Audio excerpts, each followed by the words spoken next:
This year winter is going to be very very harsh. इसका reason ये है कि Atlantic meridional oscillation circulation AMOC circulation एक होता है, वो ह्यूमन एक्टिविटीज ग्लोबल वार्मिंग के कारण धीरे धीरे कोलैप्स हो जा रहा है। अब इसका विंटर से क्या रिलेशन है, आइए हम समझते हैं।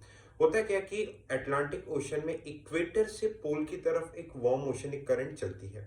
अब ये वार्म ओशनिक करंट, क्योंकि आपको पता है कि गर्म चीज हमेशा हल्की होती है, उसकी डेंसिटी कम होती है। जैसे ये पोलर रीजन पे पहुंचती है, ड्यू टू लो टेम्परेचर ये भारी हो जाती है और ये ओशन के नीचे सिंक होती है। फिर ये कोल्ड वाटर धीरे धीरे इक्वेटर की तरफ आता है, तो एक ही complete equator to pole and pole to equator एक सर्कुलेशन चलता है।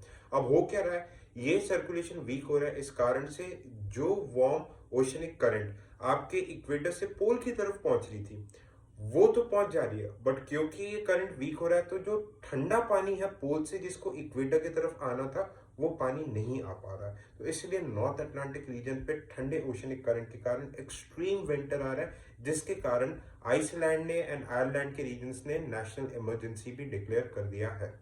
अब साथ ही साथ इसका इंडिया के मॉनसून पे क्या इम्पैक्ट होगा।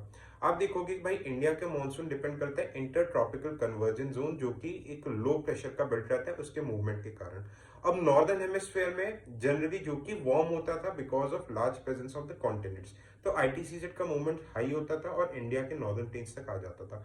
अब क्योंकि कोल्ड ओशनिक करंट आपका ट्रैप रहेगा नॉर्थ अटलांटिक में, तो उसके टेम्परेचर का इम्पैक्ट पूरे नॉर्दर्न हेमिस्फीयर में कहीं ना कहीं डायरेक्टली इनडायरेक्टली पड़ेगा। तो as compare to southern hemisphere, जो कि नॉर्दर्न हेमिस्फीयर जनरली वार्म रहा करता था, तो अब वो नॉर्दर्न हेमिस्फीयर थोड़ा सा कम वार्म रहेगा, कोल्ड रहेगा। और as compare to northern hemisphere, southern hemisphere warm रहेगा, तो आईटीसीजेड का ज्यादा मूवमेंट सदर्न हेमिस्फीयर में होगा। तो इससे आपका 30 to 40% मानसून भी डिक्लाइन हो सकता है।